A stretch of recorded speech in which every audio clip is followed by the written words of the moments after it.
Okay, good. We'll start over. I was muted. Good morning, everybody. Mills County Commissioners Court in session, February 22nd, 2021. Present in the courtroom besides myself, Commissioner Williams, Precinct 4, and County Clerk Sonia Scott. Present via Zoom, Commissioner Guerin, Commissioner Parton, Commissioner Wright, County Attorney Gerald Hale, Mills County, I see the Law Enforcement Center. I can't make out faces in the room, and Jackie Brooks, who is administrating this. There may be others. Let me see if I can find out. Wayne Barr. Wayne Barr is in there. He is? Yeah. Okay, I'm told Wayne Barr is in. I guess I don't have all my display up. Yeah, I see Wayne and Trina Busby, and I believe Summer Campbell in the background. So, Can we get Summer to come up, Trina to come up to that quick? can we not talk to her on Zoom? We can. I just had a presentation for her. Oh, okay. Can we do that at the end of the meeting? Okay. Yeah, we need to get started. Once we conclude the meeting, we're going to have a brief presentation for Miss Busby. We'll leave the Zoom on, ask her to come up here, but we can't hand it to her through the computer screen. So with that, we're going to skip the Pledge of Allegiance in this remote environment and open with a prayer. If Commissioner Williams would lead us. Please bow with me. Dear Heavenly Father, thank you for this day that you have granted us. Thank you for everything that you have bestowed upon Mills County. Thank you for being with us during this time of cold spell in Mills County in Texas. Thank you for walking us through it, holding our hand. Guide us today as we do the business of Mills County. In Jesus' name we pray. Amen. Amen. Amen. Okay, review the minutes of February 8th. I had one comment on item 7, the designation of surplus items from the Sheriff's Department. We probably need to have the list of something of what we designated there. That's my only comment on the minutes.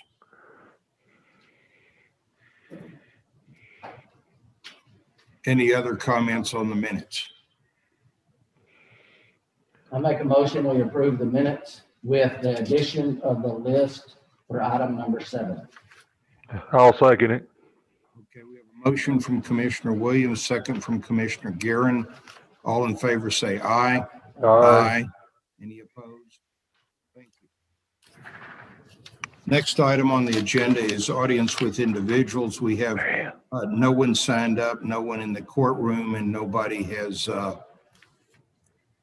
signed up with Jackie to address us online. So we're done with that item. Number 4, consider an act to approve accounts payable distributed electronically Friday by Julia. Any questions? It's just 3 or 4 pages this time.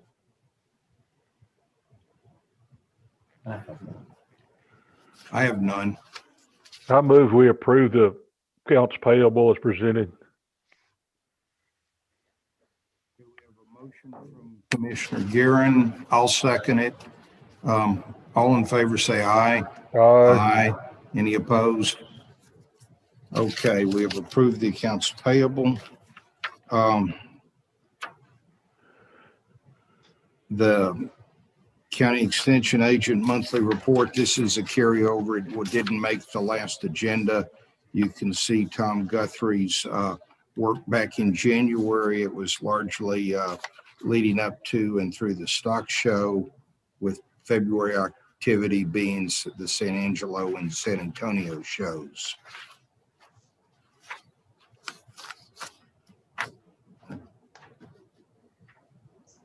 I make a motion that we approve the county extension report, monthly report.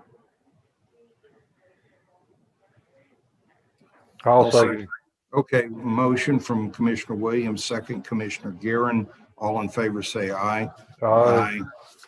Any opposed? Okay, consider an act on approving the bond for Summer Campbell. The bond is in the package. This bond would be for the position as county treasurer. It is effective March 1st, which is the first weekday after Trina Busby's resignation date. And so this would therefore be her first day potentially in office. We'll have to deal with, besides the bond, we'll swear her in on that day or before. And those are the steps we need to take. Make a motion to approve the bond for Summer Campbell. We have a motion from Commissioner White to approve the bond. We have a second, Commissioner Williams. All in favor, say aye. Aye. Any opposed? Okay, the bond is approved. Let's skip the text pool discussion for now and move to, since we have Wayne Barr on the line, go to item 8 to consider and accept to the Eckert and Company audit report for Mills County for our fiscal year that ended last September. Mr. Eckert, the floor is yours. I'm sorry, Mr. Barr. Yeah, Eckert, he's long passed away. Okay, well, you look a little more spry. That is probably true. Well, good morning to all. How is everyone today? Right. I trust you all dug out of the snow last week. We had a lot of snow. Our offices were closed for 3 or 4 days, and it's very, very tough around here, that's for sure. We just got water back in our house yesterday, so been a tough week. Well, you should have an audit packet in front of you, a booklet, and I'm just going to go through the audit and hit highlights of the audit. Some of the most important things that you all will want to consider and look at. If you'll turn over about 3 pages in to the first letterhead page. This is what we call the Independent Auditors Report. And I'm not going to read this thing, but in a nutshell, what this says is that the financial statements are presented fairly in all material respects. So this is what we call a good, clean, unmodified opinion. So everything is good from a financial statement presentation standpoint.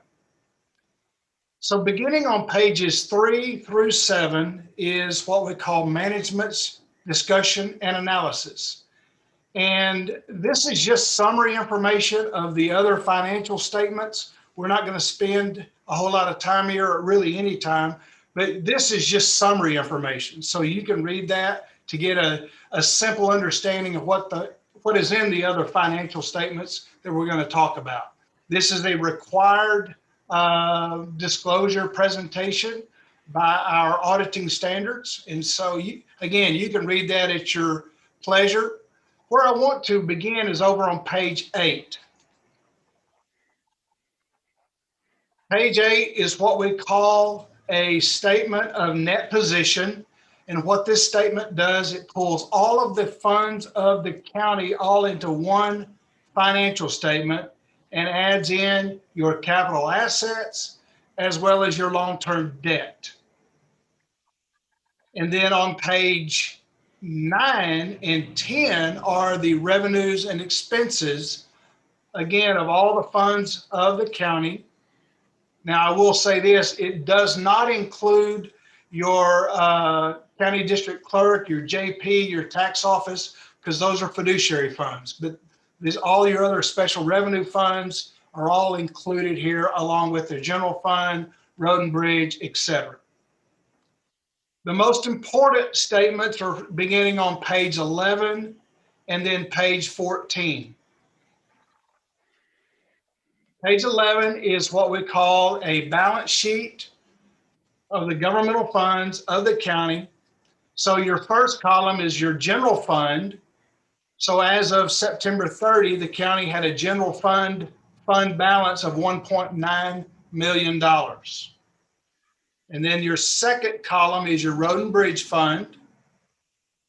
Third column, Law Enforcement Fund. And then on the next page, you'll see this HAVA Grant Fund. And then all your other funds are combined into one column there. The reason these funds are presented is because they are deemed what we call major funds. And major funds are based on a calculation each year to determine what is deemed major and what is not major. General fund is always major. Road and Bridge, law enforcement again are major depending on the calculation. And then beginning on page 14, this is your revenues and expenditures and changes in fund balance. So again, first column, general fund. So I will call your attention towards the very bottom of that first column.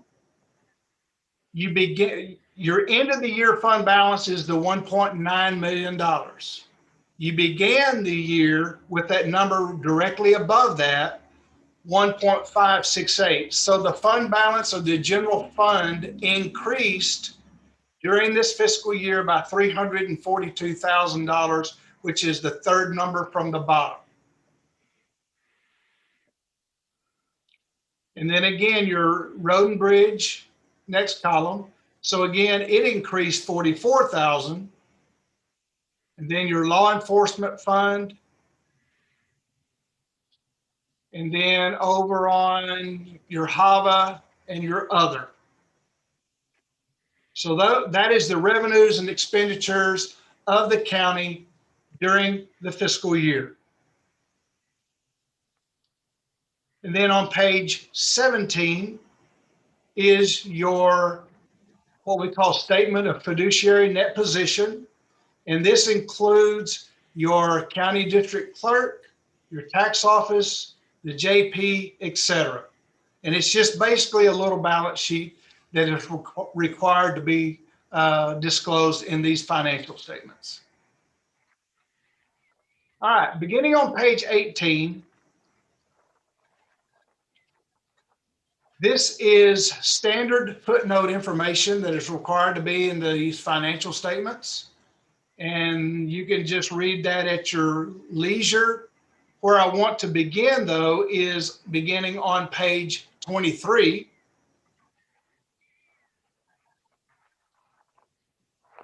What this does, this is a disclosure in the financial statements related to interfund receivables, and towards the bottom, interfund transfers. So probably the most important here is at the very bottom, the interfund transfers. And this discloses that the general fund transferred to these different funds to the tune of $1.65 million. So as an example, general fund supplemented Road and Bridge 470, law enforcement 910, and then the HAVA and the other little non-major funds for a total of $1.654 million during the fiscal year. And then on page 24 is a disclosure related to capital assets. And I will remind you that this disclosure presents capital assets at historical cost, so it does not reflect market values. And then towards the middle of the page, of course, we record depreciation according to your capital assets and the depreciable lives, etc. And then towards the bottom, there's a disclosure about unearned revenue and what this was related to the HAVA grant fund. And it basically just means cash was received before expended. So this amount is yet to be expended, and I'm assuming it probably has already been expended during the current fiscal year. And then towards the bottom, 24, and the top of 25, capital leases. And I believe from what I recall, this was paid off during this current fiscal year. Yes. At bottom of or page 25 towards the middle of the page is a disclosure about the debt related to the senior center building. So as of September 30, $162,100 was owed on that debt. And this note renews once a year, basically, has a 1-year term. All right. Top of page 26. This is your long-term debt. These are your different bonds.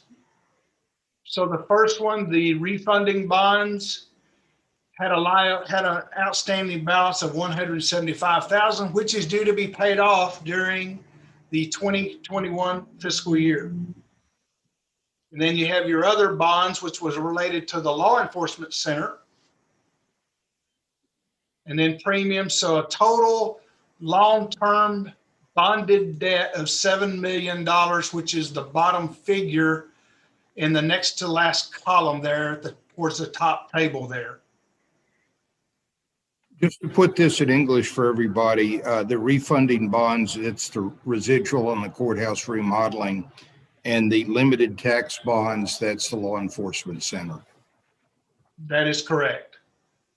The refunding bonds was related to the law enforcement center, which refunded those tax maintenance notes from several years ago. I think that's where it was. But I do know it was the tax notes that was refunded.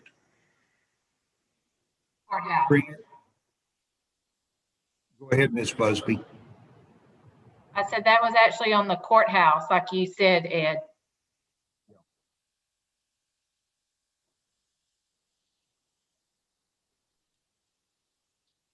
Okay. Please continue. Top of page 27. This is, I believe, a useful schedule.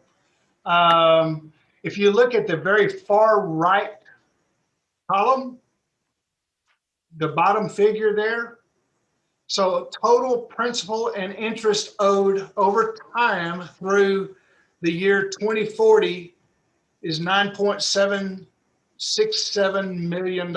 So that's principal and interest owed over time. So assuming you just pay these out regularly over the next however many years, it'll pay off in 2040.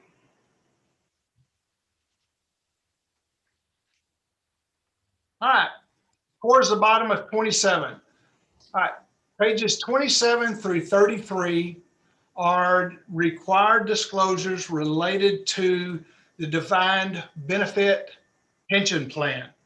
And this information is provided to us directly by TCDRS. This is audited information by their auditors, and they basically send out this information related to every county in the state. And again, this is required disclosure. So over on page 31, the far right column, bottom figure. So your net pension liability is $572,000 as the end of the fiscal year. So worst case scenario, if everybody went under and we went south and the county was still on the line, then $572,000 would be owed based on these financial statements. Again, this is required disclosure information and audited information provided to us. And again, this is by experts in their field that provide this information. All right, page 34. Towards the top there, this is your tax abatement information. Required disclosures again.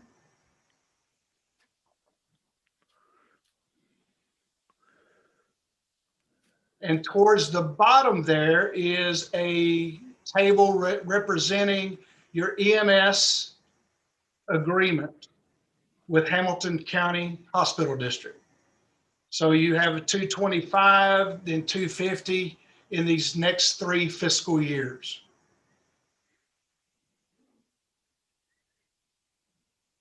All right, go on over to page 35. This is a budget comparison schedule for your general fund. So there's nothing really there that we need to talk about, but it is, again, required information.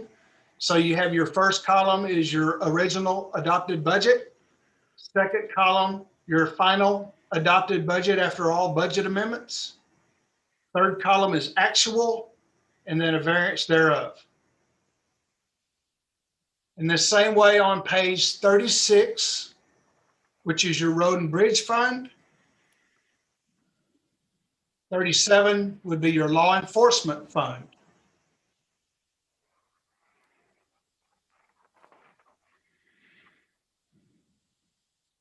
All right, pages 38 through 42 is, again, more pension disclosure information. So we're not going to spend any time there. 43 is a schedule of your certificate of deposits held during the fiscal year. And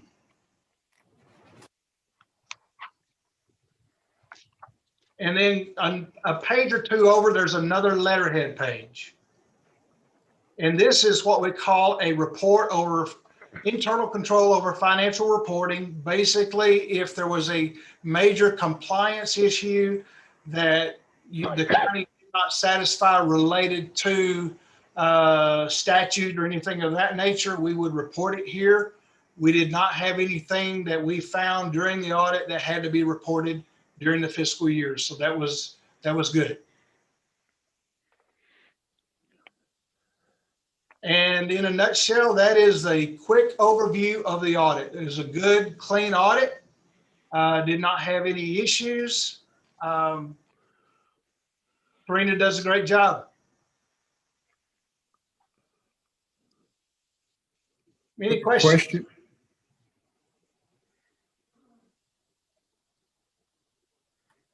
Hearing no questions, I would just echo your comments. I have personal concerns over the pension liability because I think it's maybe worse than is presented.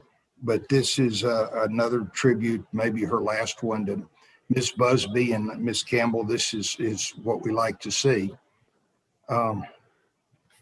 Is there a motion to accept the audit? So moved. We have a motion from Commissioner Buehring. Is there a second? I'll second. So motion and a second. Any further discussion? All in favor of accepting the audit, say aye. Aye. Any opposed? Okay. Thank you, Mr. Barr. You're welcome to stick around, but I know you're busy also. Got things to do. I'm playing catch up, to be honest, after our power being out and couldn't get in the office. So trying to catch up. So thank you. If you have any questions during the fiscal year, summer, looking forward to working with you. And thank you for all your help. And I'll leave the meeting to you all. Thank you. Thank you. Thanks, sir. Okay, let's back up a little bit to number 7, approve. This was a resolution to amend our list of text pool authorizations. And this resolution in your package authorizes Summer Campbell as an authorized representative. I'm looking for it in my package. I'm not seeing it.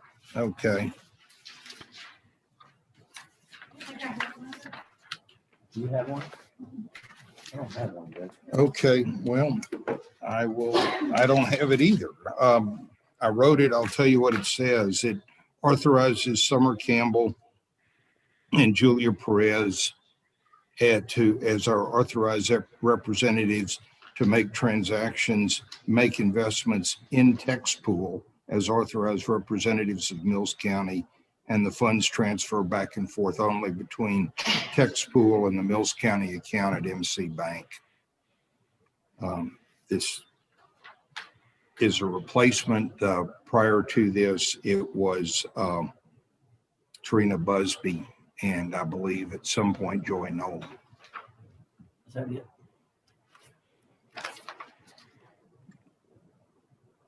No, that's the depository contract. So with that explanation, are there any questions on what we're doing here?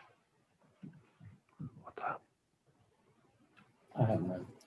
I'll make a motion that we adopt the resolution amending the tax pool authors as representatives for Summer Campbell and Julia Perez to be added to that. I'll second that. All in favor, say aye. Aye. Aye. Any opposed? Okay. Number 9, consider an act on special budget amendments. There are a couple of pages in the package. I'll let Ms. Busby and Ms. Campbell speak to these.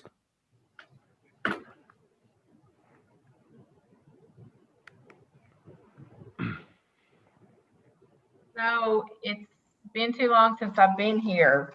I don't even remember what they are. I think they have to do with the grant funds for the sheriff's office.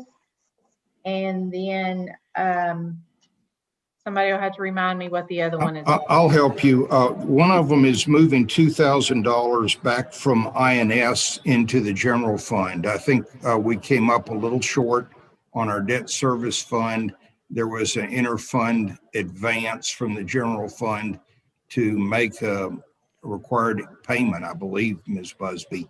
And this is just transferring the money back as the money came into the INS fund, and now it's going back to the general fund. The other one is law enforcement, and it was 2 things. One of them was insurance proceeds.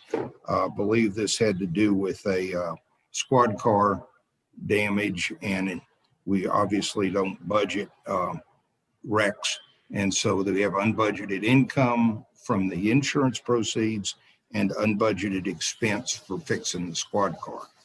And the third one was law enforcement, and that is the grant that Ms. Busby referenced. It's recognizing grant revenue that it totals $155,450, and grant expenses, which have been partially but not fully budgeted apparently.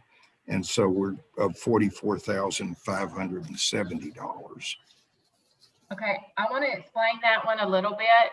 So on the grant revenue, that is revenue from the Coronavirus Relief Fund grant. It was expensed in their actual payroll, because what we ended up doing, what they told us at the end of that grant was like, hey, your sheriff's office people, you can just automatically use them to get the rest of those grant funds. And so that's what we did. So, you know, those expenses have actually happened last year. And according to Wayne, he told me to put the revenue back into that fund because that's where we had paid the payroll out of.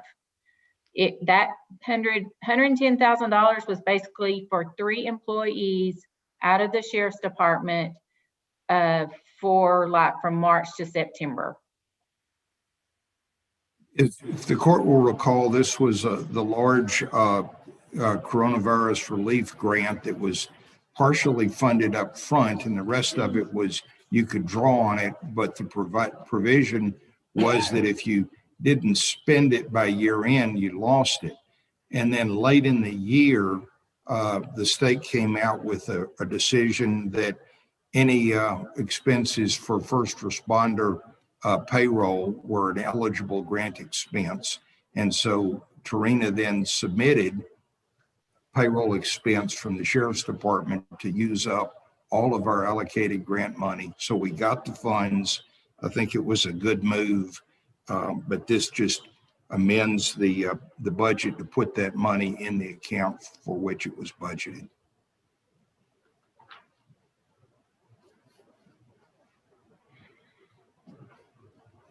Any questions on the three special budget amendments? Is there a motion? I move we approve those three budget amendments, Judge. A motion to approve the three amendments from Commissioner Guerin. Is there a second? Second. A second, Commissioner Williams. All in favor, say aye. Aye. Any opposed? Okay. Next item, number 10, is consider an act on the renewal of the depository contract with Mcbank. This is in your package.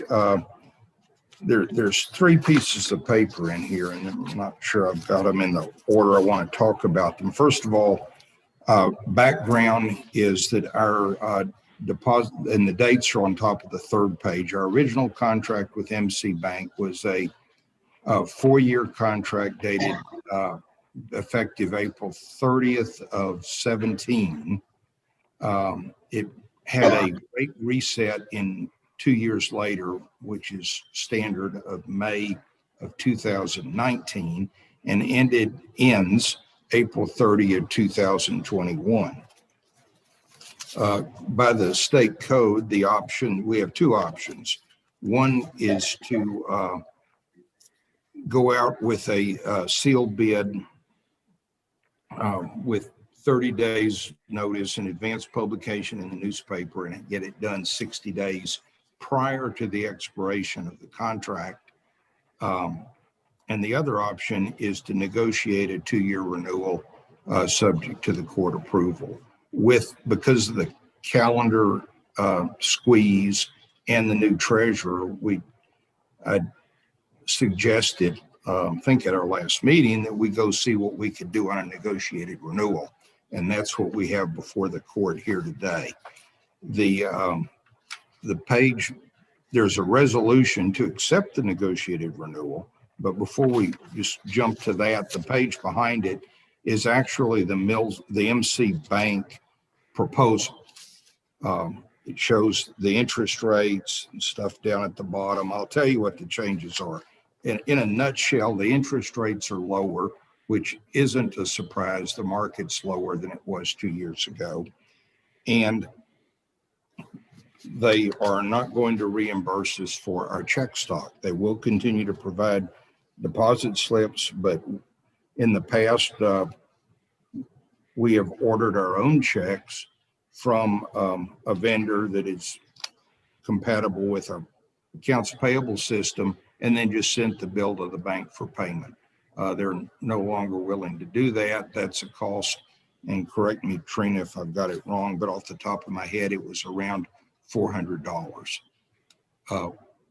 We have, go ahead and unmute yourself, Trina, and leave yourself unmuted. That we have some supply of check stock, so this is not an immediate expense, but it may be a periodic expense. Other than that, didn't see any changes in the pricing. Want to talk about the interest rates. The third sheet shows you the interest rates the bank bid in their initial contract back in 2017. A reset column, which there weren't any in 19, and what they are proposing in this 2-year negotiated renewal. And you can see across the board, it's less. Now, just to give you some frame of reference, the last column shows what our alternatives are, and we have them. Text pool, that's the state-sponsored money market fund, and direct purchase of treasuries. And my apologies, the percentage sign shouldn't be there. The decimals are correct.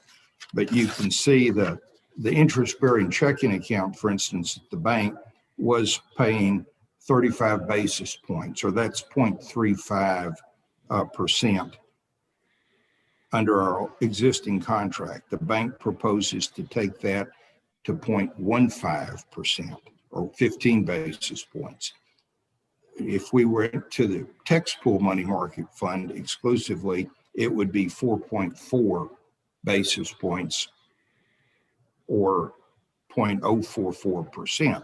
So what you're seeing is the money market rate is just a proxy for the market. I mean, all they do is buy treasuries. So the bank has substantially reduced their rate. The bottom of the page, the cost of that reduction based on our average balances is going to be about $1,700 a year. But it's still a better rate than in the financial markets. And you can see the same thing if you look down the CD maturities, and then you compare it to treasuries with similar maturities as of last Friday. So in most cases, the bank CD rates are currently above where the treasury rates are. Now, we have daily options. As we see these things start to move, we are not stuck with the bank bid rate. That is kind of our option. It's going to be there for 2 years. If rates go up or we in the market, we can go to tax pool and treasuries as our treasurer has done in the past. So that's the negotiated proposal we have on the table.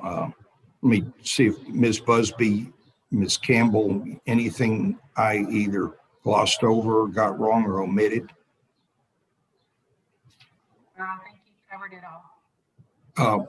Do you have any recommendations with regard to accepting the negotiated renewal? I think it would be fine. I mean, I would hate to see Summer have to change to a new bank and I mean, I hate to see that the rates are going down, but then I also see the bank's point of view that they're down everywhere. So I have, I guess, until the end of April, and Summer does, to invest whatever money we want to at the old rates, and then they won't go down until the May 1st.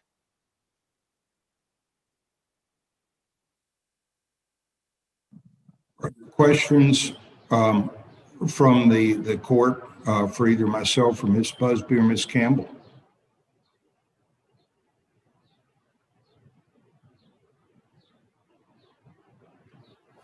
Is there a motion? Well, I'll make the motion. This is my doing. I move approval of the resolution extending the depository contract with Mcbank for 2 years to April 30th, 2023.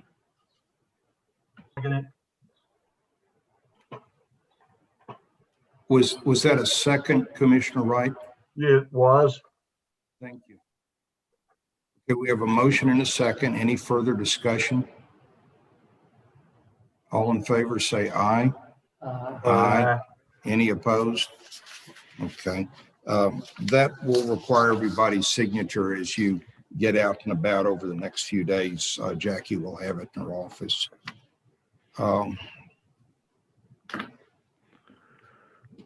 Okay, number 11, consider an act on the consolidation and membership of the Handbook Committee and the Sick Leave Pool Committee. Commissioner Williams, would you like to address this? Yeah, so in lieu of the changing of the guard in the treasurer's office, I kind of want to take some of that burden off of Ms. Campbell. And I would like to combine these two committees they're already the same people are on them, but make it a one committee, instead of two separate committees, make it one committee and combine it as a handbook sick leave pool committee. And we'll also have to restructure since Ms. Busby is leaving. I kind of just in me is maybe not put Ms. Campbell on there. I know that she will bring stuff to this committee, and then the committee can vote on it and take it back to her, and she will do it. But taking her off, there's, we can talk about who we want on there and whatever. The other thing is if we wanted to change, and maybe if you didn't want, the representatives right now are as Trina, myself, and Clint. If you wanted to take even Clint and I off and put somebody else, another commissioner, or put say Tina or Chris on there instead of Clint, I think that's an option that we can we really ought to talk about to make that committee. Still, the treasurer will have all these concerns will come to her, but this way she won't have to make and worry about those handbook changes and committee changes at that time. She just gets an answer from that committee to do those. Anyway, that's my presentation there. I'll open it up to whatever the court wants to talk about.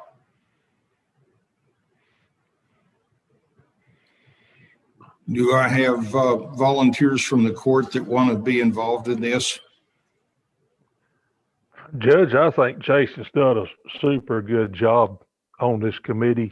I'd like to see Jason stay on. I'd like to see Sonia take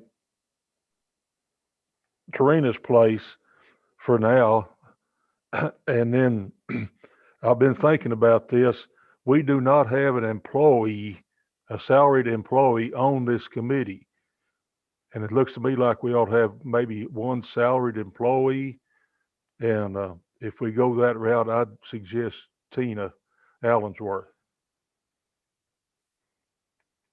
So I really think that you need to keep somebody from the treasurer's office on this committee, because they're going to be the ones that's going to know what kind of changes need to be made to the handbook. They're the ones that are going to have to implement the changes. I mean, it doesn't necessarily have to be Summer. I mean, you could do Julia, but I think somebody from this office should stay on the committee. I wouldn't mind seeing it be a 4-person committee instead of a 3. And then let's just clarify that it wouldn't be, I mean, the word salaried is not necessarily correct. Those, I mean, I understand what he's saying. I think he's trying to say more just like a regular instead of an elected employee. Right. They're not salaried. Right. They're just hourly employees. What if Summer was the ex officio member, Judge? What do you think about that? I think the goal here is to not throw her in the swimming pool all at once and see if she swims, but to, make her part of the committee, but spread it around with some other help. So ex officio committee members are fairly common. For instance, I believe I'm an ex officio committee member on the historical commission. I'm not sure what that distinction makes. Perhaps Mr. Hale can enlighten us. I don't think I count toward a quorum. I don't know if I get to vote. Generally and you're probably an ex officio member of organizations you don't even realize that you're a member of, but generally an ex officio member is someone who gets the membership just because they are an elected official, and generally they don't get to vote or don't get to be appointed to committees. They basically are just a part of the non-voting part of the committee.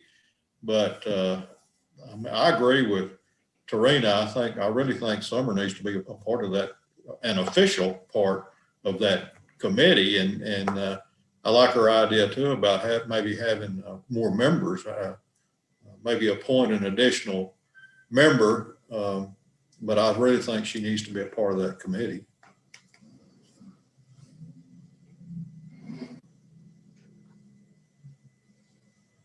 Well, let me try this as a motion then. I move that we consolidate the handbook committee and the sick leave pool committee and establish the membership as Summer Campbell, Jason Williams, Sonia Scott, and Tina Allensworth. I'll second that. We have a motion and a second. Discussion.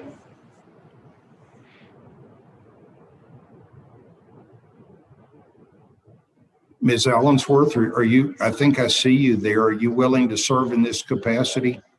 Yes, that would be fine. She said yes. I heard. Okay. Okay, then we have a motion and a second. No further discussion. All in favor say aye. Aye. Any opposed? Okay, that is done. Consider an act on amendment to the sick leave policy. Commissioner Guerin, this, I believe, was your item. You're concerned that we're going to 80 hours per person will blow through the whole pool. Yes, sir. Judge, I discussed it with Tarina a little bit. This thing's probably not going to go away next week. And if we blow through 80 hours on COVID leave, I'm just worried that we get into another situation like they're talking about now, that the new variants of the disease, this may have to go on for quite some time. And I just hate to see us blow through our sick leave pool and not have some sick leave time for all of our employees. And not all of our employees are going to require sick leave pool just for the coronavirus. I mean, people's going to have hopefully nothing, but somebody has to have knee surgery, is out 5 or 6 weeks and stuff like that. I just don't want to see us deplete it all for just one malady. And I'd think 60 hours would be sufficient for the COVID. They've also got their 80 hours to go on top of it, and most people still have vacation time they can use if they have to.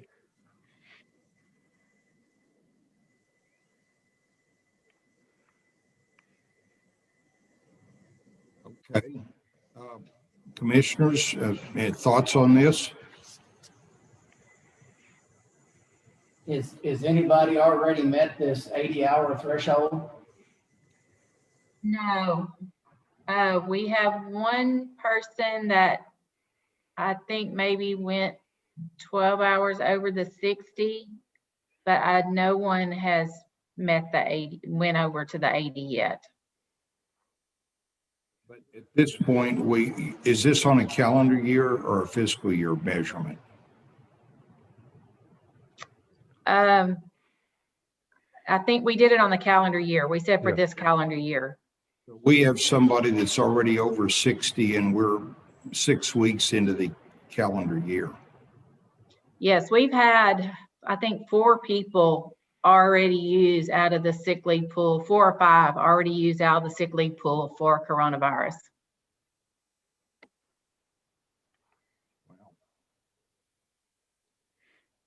Commissioner Parton, do you have a thought on this? Well, I guess just coming in, I understand the sick leave pool, but I also understand that they have 80 hours of sick time. So I don't know if there'd be any way to split their personal sick time and COVID pool, or, you know, to where they had to use some out of each. That might get too complicated. I don't know. Rena, what do you feel about it? Me? Yes. So at first, when you first look at it, it's like, oh, the pool, we've got plenty of money. But when I actually did do the math, if everybody uses it, you are going to deplete it. I mean, hopefully that won't happen, but you're going to get, I think I sent each one of you an email as to how low it was going to get if each hourly employee used their 80 hours.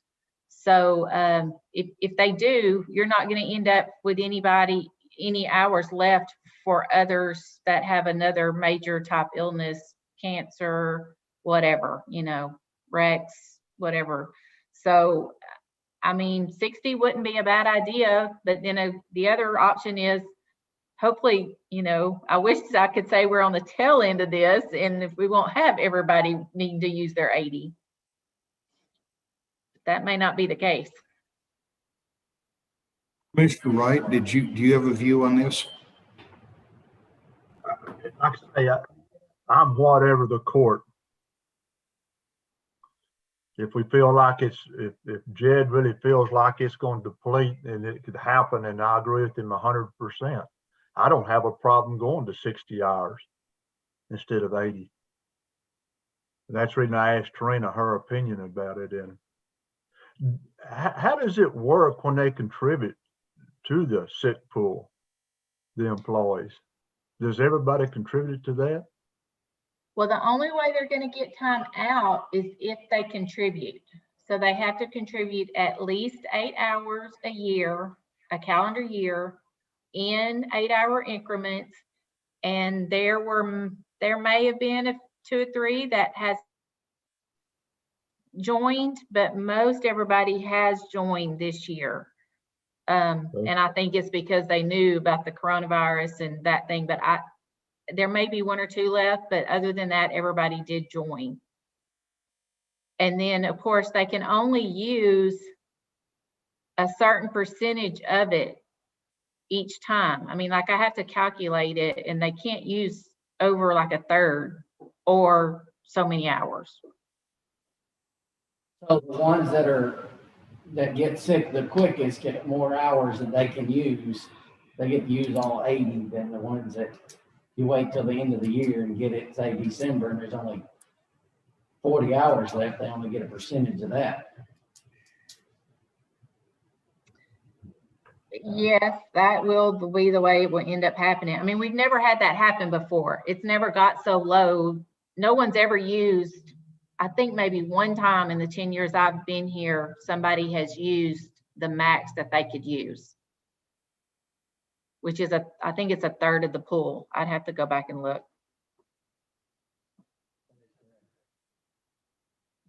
Ms. Busby, did you ever hear anything back from TAC on the idea of creating an incentive to get vaccinated? No, sir, I have not. Okay. I'm not even sure I remember to ask, but I'll do that.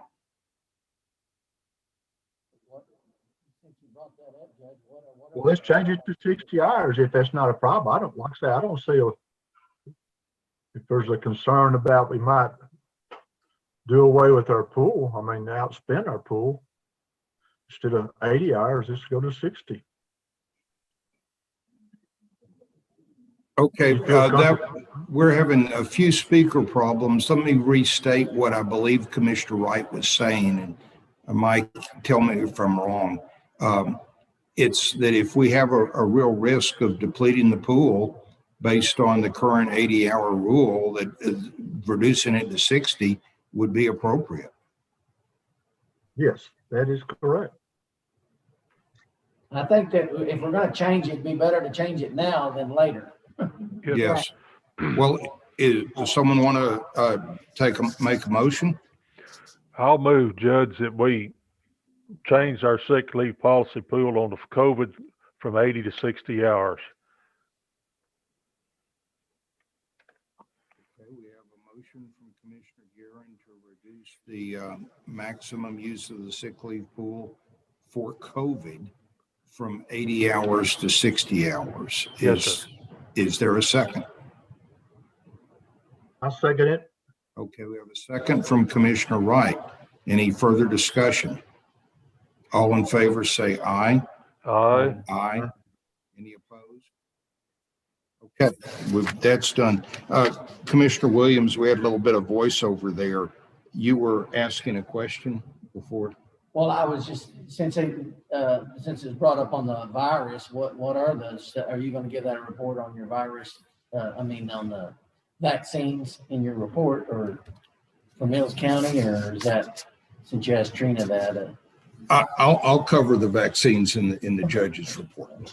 I won't cover what we're looking into on the possible incentives to vaccinate. Gotcha. Okay, sick leave policy. The next thing, number 13, is a scrap declaration on a UPS. That's a battery backup serial number.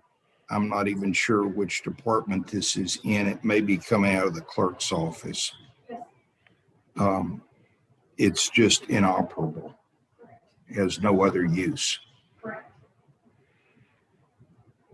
I move we declare the trip light battery pack number whatever as scrap. We have a motion and a second. All in favor, say aye. Aye. Any opposed? Okay, number 14, consider an act to accept a racial profiling report for the year 2020. This is required of our sheriff's department, and let me turn it over to them. Does everybody have a copy of it this morning? Yes, sir. Yes. Just a brief, if you look on page 1, it shows that we have a total number of contacts or stops of 628 for the year of 2020. And then you can just go through here and it breaks it down from male to female, all different races. Whether searches were conducted, out of 628 stops, there was only 42 searches that were conducted. Out of those, 27 of them were consent searches. The rest of them were inventories or incident to arrest and probable cause. And then on it's the last page, I think we've seen an increase in physical force that was used. We have a little more this year than we have in the past. So there was 6 use of forces conducted on these stops or arrests, and then that's about it.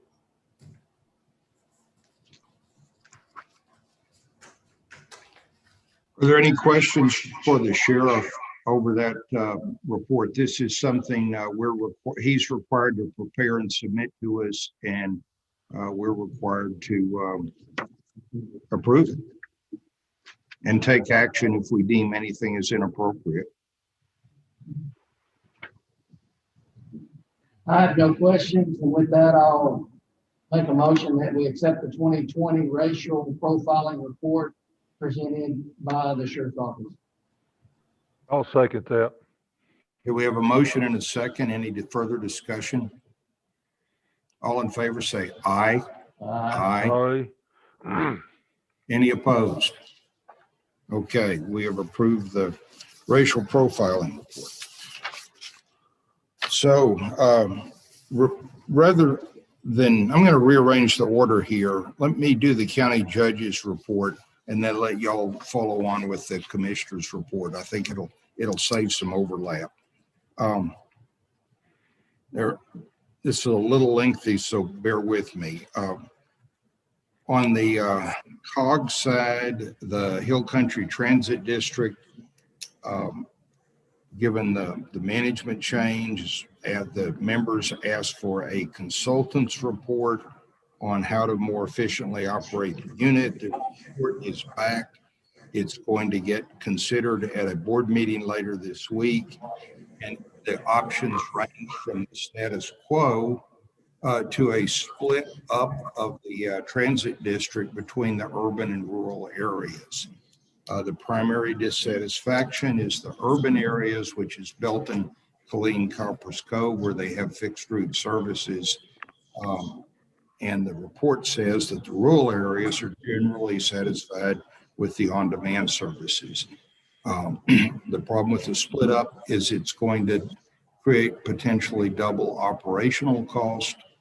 The COG is offered to step in and do bookkeeping, personnel, some matters. This will get discussed at the next board meeting. It's too soon to take any action, but wanted everybody to know what was going on. On the COVID side, new cases statewide and in Mills County and the surrounding counties have been gradually trending downward for at least 3 weeks now. We appear to have completely digested all of the post-holiday stuff. The deaths went up several over the last couple of weeks. We now have 25 COVID attributed deaths from Mills County residents. Vaccine has been gradually coming into the county. I publish a hard number daily in a Facebook update, but it's approximately mid 600 people, I believe that's the right number, in the county that are either fully or partially vaccinated. This week, the allocation from the state is 200 doses of vaccine to the Mills County Medical Clinic. That's the Coriel affiliated clinic across from the high school. Hamilton Hospital may reallocate some of their doses to their local clinic. That's unknown. Last week, McMahon's Pharmacy had an allocation of 200 doses. So that's the state allocation. The big thing is we have a commitment for 200 doses a week from the Bell County Regional Hub starting the 1st of March. So that should start coming in and be a regular flow. What Dr. Lee and I have discussed is taking that 200 doses and dividing it evenly among the 3 providers in the county, which is the 2 medical clinics and let them use their existing injection staff and reservation systems to track and administer it. So the word to keep getting out is if you qualify for the vaccine, which is over 65 or under 65 but above 16 might be 18, and have underlying medical conditions, get on a reservation list at either of the 2 clinics and McMahon's. And over the course of a couple of weeks, at 200 doses for a week will make a real dent in this. The state estimates, and that's a big estimate, that we have 4,000 people in Mills County that are over 16 that have some condition. How they come up with that is a lot of windage, but so still 200 doses a week will start making a dent. On this weather event, I want to just run down some facts. First of all, Mills Goldthwaite never lost power, never lost water. Courthouse is fine. The only damage that I'm aware of is we have the gas on demand hot water heater that serves the community center kitchen froze up. It's mounted on the outside wall, but it's PEX lines, so the lines didn't burst, but until they thawed out, there was no hot water in the kitchen. There was hot water in the bathroom. In the county, the worst problems seem to be with the LCRA the control substation in the Star Event area. Other areas seem to either maintain power or be on some rotation schedule that seemed to be long if you were in it, but at least it was coming off and on periodically. However, there may be, if there are other substations, Star Event went down and didn't come up for over a day, and that caused some problems. I'm working on, I guess, a complaint letter to the governor and our senators and representatives on the LCRA's handling of that substation and ERCOT and Public Utility Commission in general, just because I'm angry about this and wanted to do something. So if anybody's got any thoughts, I'm open to it. The communication, we had some bad communication problems in the county. It all relates to the power. Most of them relate to the power. When we lose power to phone boxes around the county, there's a battery backup that kicks in and provides the dial tone. Over time, that battery goes dead. So the landlines in the county were periodically going dead. The cell towers had the same thing. Mostly the AT&T towers, their batteries were going dead. So we were periodically cell coverage without landline coverage. And then on top of that, for about a day, 12 hours or so, the 911 system, which is run through the COG does the equipment, but the switch is in San Angelo. The switch lost power was programmed to send the calls to, in the event of a local failure, to send them to Lampasas. For some reason, it did that on some of them, and the others it sent to a random 888 number in Canada that had nothing to do with emergency services. So that left some people in the dark for a period of 8 to 12 hours when we were in a bad situation. All of this is getting more studied into. I'll let the sheriff comment on any of it he wants to.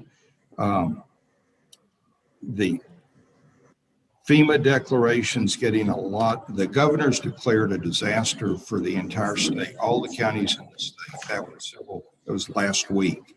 Because of that declaration, they did not see the need to make an additional layer of declaration for Mills County. FEMA then has come back and declared a disaster declaration or authorized declaration for 77 counties in Texas. They've made all counties in Texas available for FEMA assistance at the public level. So in other words, if we need water, diesel, money to fix roads, things like that for the county, for the cities, you're qualified.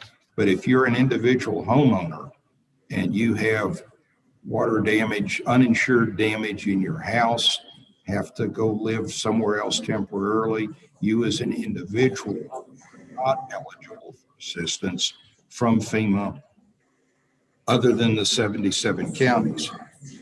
So I've spent a couple of days trying to figure out why we aren't on that list, and there's no answer that's touched on. So the next thing is how to get on that list. And what we're told by TDM is we have to have individuals that have damage report their damage through a TDM website. And if we get enough individually reported damage, FEMA will consider expanding their list of 77 counties. Well, how do you get that information to get people to sign up for that TDM list? What? Do they have to call you and then? No. I mean, they can, but the FEMA, TDM has a link on their website to submit an automated, it's a computer form of your damage and pictures. I've pushed that out there on Facebook just for the record.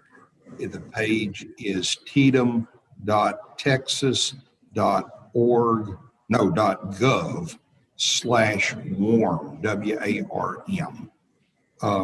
I'm going to put something in the newspaper today that will run on Wednesday. We'll put something on the website later this morning, but those are the only ideas I've had.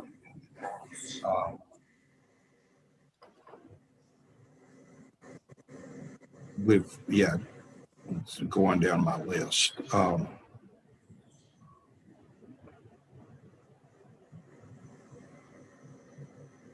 I've had a number of inquiries from TDM ranging from the very germane to the, I can't quite understand why they want this.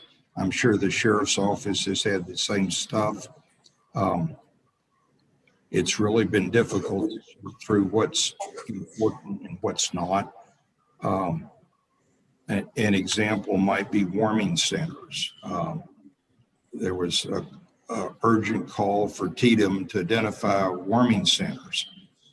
Well, about the same time I saw that, I saw that one of our local churches had launched a warming center and was advertising it. So I thought, okay, that's taken care of. There's no need for the sheriff and I to create a county warming center. And the fact that it was done through the church as opposed through emergency management and put out on a TDM website, people have called, I guess dispatch, say, where can I go to get warm? They were said, we don't have a warming center because we didn't have it on the official TDM website, even though it was here in the local churches. So it's I don't mean to minimize it. It's a communication problem. And all I'm saying is I think we've learned a few things in the process.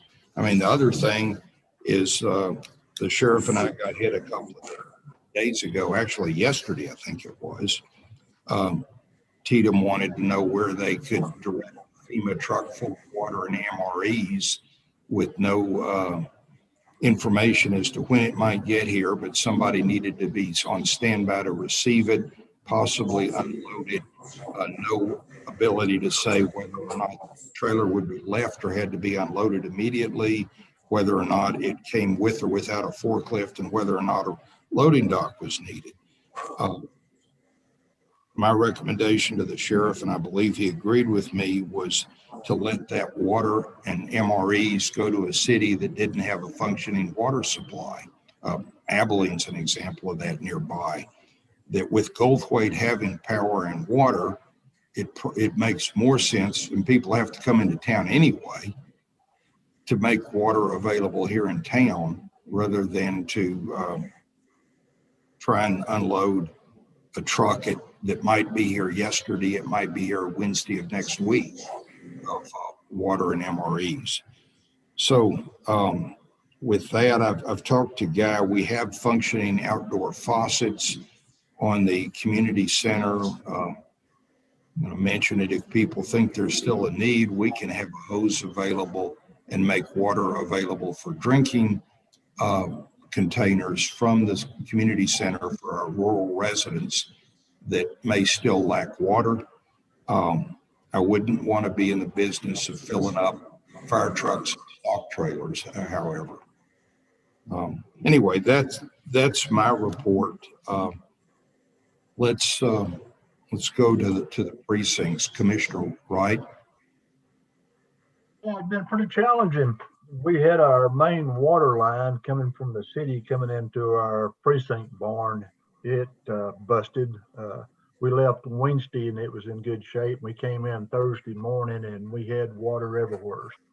So we've got it fixed, back and ready to go. Also, I'm having trouble with my 12G grader. First, second, third gears went out in it, and I have Larry Gorey. He's working on it. He came down last week, and we took the transmission out of it. He carried it back to Oklahoma. I priced it with Warren Cat. Warren Cat wanted to come pick up the grader and carry it back to Abilene to work on it, and their cost is on the low side is $10,500. On the high side is $17,500. Larry Gorey's going to fix it. Like I say, we helped him take it out, and he carried it back to Oklahoma and 5,000 on the low side and 7,500 on the high side.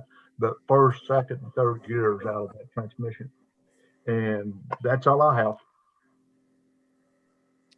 Commissioner Gearing.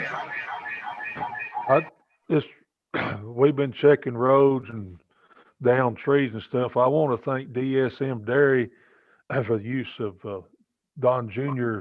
bringing a rubber-tired loader up and helping us clear County Road 333. We had drift across it about 4 to 5 foot deep, and between his front end loader and the motor grader, we got it cleared for traffic to go through.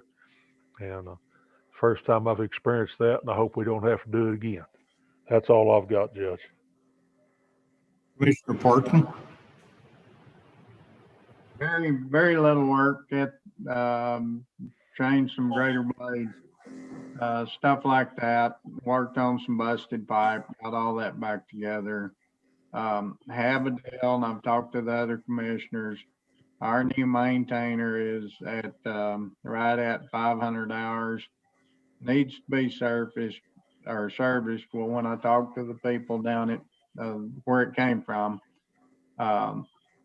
they were recommending, well, there's fluid samples, and I'm like, good Lord Almighty. So anyway, it's going to cost some money, but we're going to have them do the first service work on it because it's not a $20,000 piece of equipment. It's a $200,000 piece.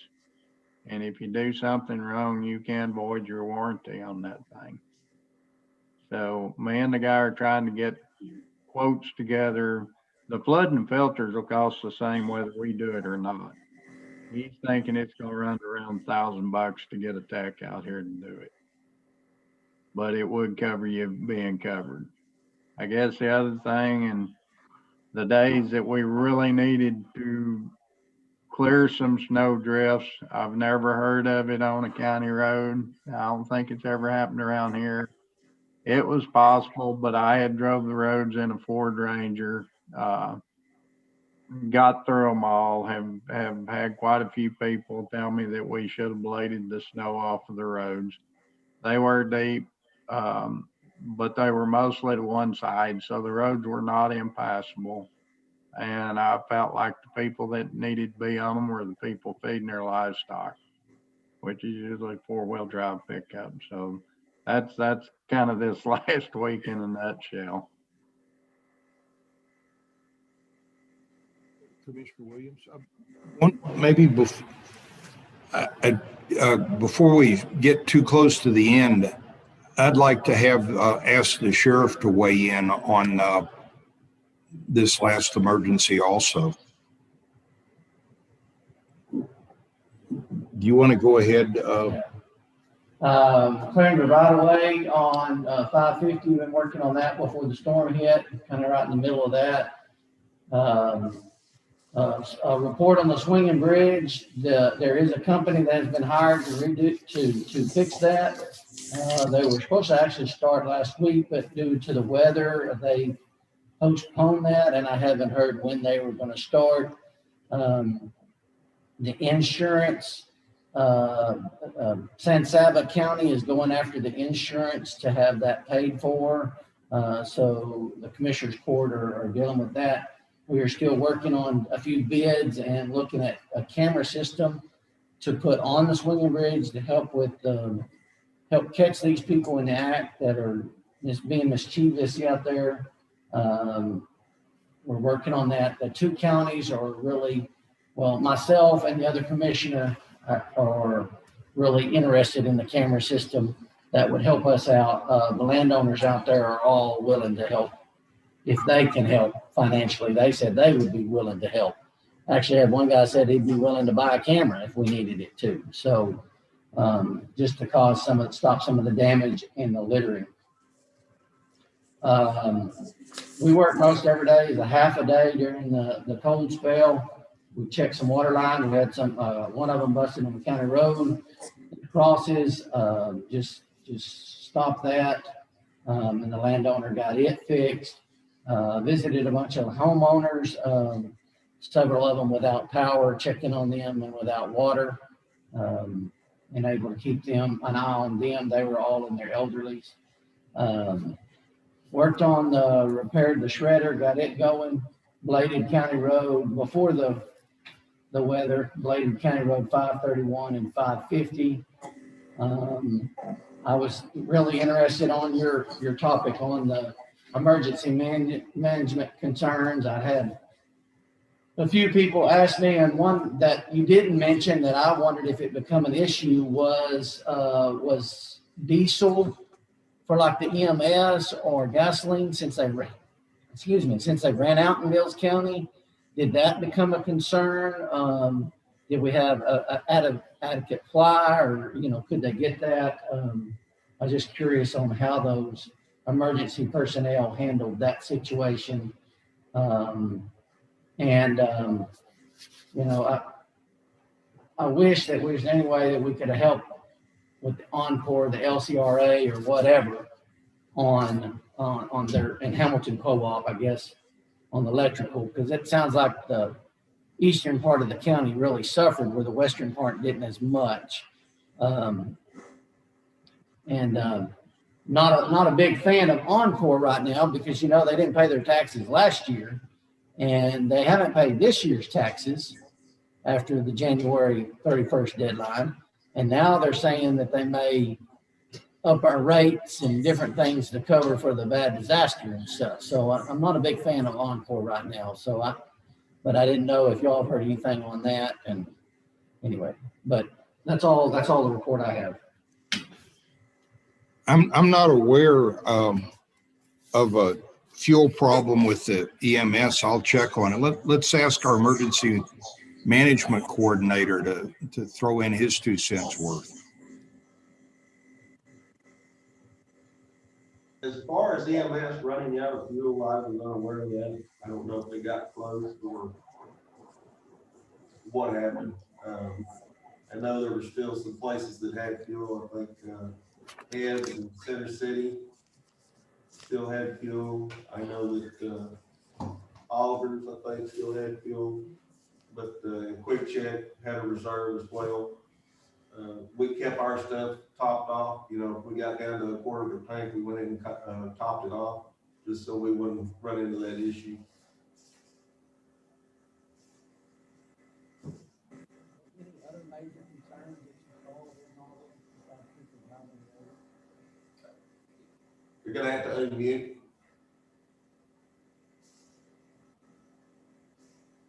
Can you hear me? No, you're still muted. You're muted. I'm on this microphone. Okay, let me see if I can, what Commissioner Williams asked was if you'd heard any other concerns or complaints. No, not really. I mean, everybody just kind of took care of themselves. As far as town, you know, they didn't run out of power. I think they had a couple of water leaks and stuff, but we survived it a lot better than some of the other places, that's for sure.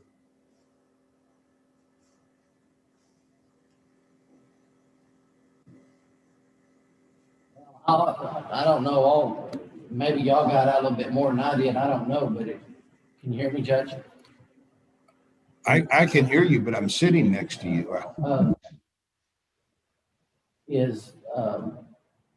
What I really liked is TxDOT really did a really good job compared to some of the other counties. Our state highways and farm market roads were really cleared up pretty fast compared to other counties. I know I had to go Friday to a basketball game, and once you got out of Mills County, you could sure tell it. So good job to TxDOT.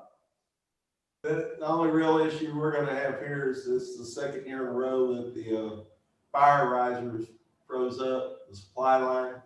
So we're gonna have to claim that and get it repaired. We're in line with the, oh, they already fixed it.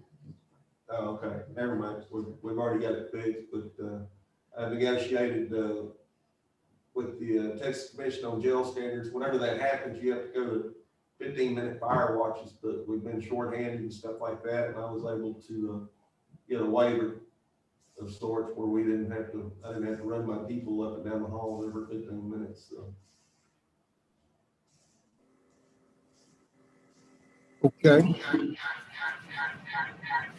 Yeah, that completes our published agenda. So if there's no further comments, I would entertain a motion. Commissioner Guerin? I think you're muted, Commissioner Guerin. Maybe. I don't know. There How's you that? Okay. A sidebar on your concern with LCRA, they messed up. They turned off the Game Board Academy's electricity and didn't warn them that it was going to, and they lost a bunch of equipment up there. And they say the Texas Game Board Association is highly perturbed.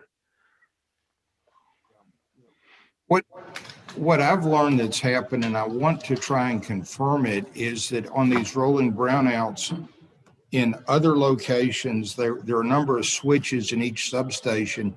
They would turn off one switch at a time, and then the next one, and then the next one, and on a rotation, so the substation never entirely went dead. Yes, and sir. LCRA instead turned off an entire substation. And then when they were going to switch it back on, apparently it's not as simple as a wall switch. Once the substation is completely dead, it doesn't automatically come back up. And that's what happened in Star Event. And it was a running fight with the Hamilton County Electric, because it was their customers, but it was maintained by LCRA. So anyway, that's going to be a political fight, but I think we're up for it, and I'm glad the game wardens will be on board. We've got a few people have just joined us from the Treasurer's Department. So let me first end the meeting and then we'll have a little presentation here. I'll leave Zoom going for everybody's benefit. So I move we adjourn. I'll second it. We have a motion and a second. All in favor say aye. Aye. Aye. Okay, meeting's adjourned. At this point, Commissioner Williams has something he'd like to say on behalf of the county. So on behalf of the county, Ms. Busby, we're awful sad that you're going to leave us and leave our county. And so we've got a little get together down in Tom's office so that everybody can come by today and give you a hug if you'll let them. And because of the COVID and whatever you want to do, you can fist bump or whatever. Yeah. So, but we also want to give you a plaque thanking you for all your service. But that hasn't been very easy to do since Fireside hasn't been open. And so what we did is we just made our own for you. If you could be down here in front, we'll be on the camera. So we made our own plaque for you. And so since there's 49 and a half employees, you're lucky to have to take care of us. So we don't know how lucky each person is. If you want to put each employee's name on a card, you're sure welcome to and see who's the luckiest employee in this county. And you put my name on all of them or whatever, and you can share if they win with that employee, or you can just not worry about it. But Because I'm gonna keep the money, right? yeah, that's up to you. But anyway, we just wanted to say thank you. And we will promise to get you a plaque that's appropriate. But anyway, here's you a big old card to say thank you and thank you for coming.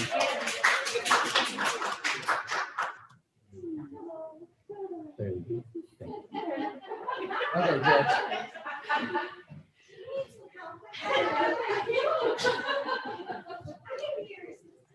Thank you, everybody.